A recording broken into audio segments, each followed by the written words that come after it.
तिजोरीच्या चाव्या ह्या अजित पवारांकडे आहेत. तुमचे स्थानिक आमदार हे शिवसेनेचे आहेत, ठाकरे गटांचे.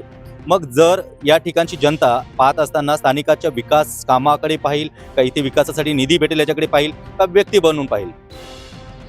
मला वाटतं मतदारांनी पण विचार करूनच मतदान करणार आहेत, कारण की विकास कामं व्हावीत हीच सगळ्यांची अपेक्षा असते आणि प्रत्येक परिवाराला असं वाटत असतं की आपल्या मुलांसाठी, पुढची पिढीसाठी आपण उमेदवार चांगला निवडून दिला पाहिजे आणि त्याच्या माध्यमातून कामं झाली पाहिजे.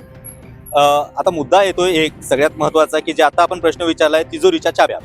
मला एक सांगा, जर तुम्ही निवडून आला तर तिजोरीच्या चाव्या अजित पवारांकडे आहेत, अजित पवारांचे तुम्ही निकटवर्ती आहेत, तर त्यांच्या माध्यमातून तुम्ही इथल्या विकास कामाला काय गती देणार आणि प्राधान्य कुणाला देणार? कारण जेव्हा आम्ही गावात गेलो, बऱ्याचशा गावात गेलो, ज्या गावामध्ये नेटवर्क नाही, ज्या गावामध्ये पाणी नाही, गावामध्ये जाण्यासाठी रस्ते नाहीत, गावामध्ये माणसं नाहीत, कारण रोजगार नसल्यामुळे शेतीच हा रोजगार आहे, या निधीतून तुम्ही कसा फायदा करून देणार?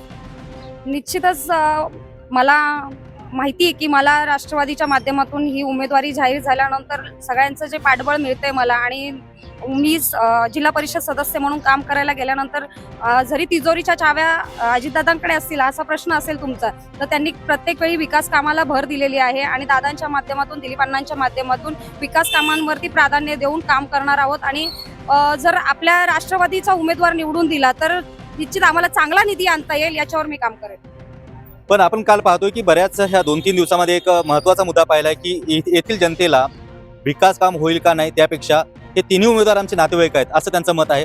त्यामुळे हे सगळं पाचारणी झाले, बोगाडे झाले. तुम्ही एकच कंपनी आहात पण विरोधात लढताय, एकमेकांच्या याच्यामध्ये लढताय.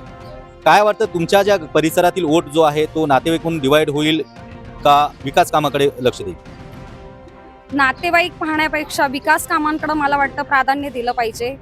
नातेवाईक माझेही भरपूर आहेत आणि नातेवाईकांनी चांगला उमेदवार निवडून देतील हीच माझी, आणि सगळे पाहुणे रावळे असतील किंवा सगळेच काम करत आहेत आता. पण विकास कामं कधी होणार आहेत? जर आता निधीच भेटला नाही तर आपण काय करणार? नुसतंच मी म्हणणार की मी हे करणार आहे, मी ते करणार आहे, पण जर निवडून आल्यानंतर आपल्याला जर वरून निधीच आला नाही, राज्यात सत्ता जर दुसरी असेल तर आपण निवडून येऊन करणार काय? उगीच आश्वासन देऊन त्याचा उपयोग होणार नाही.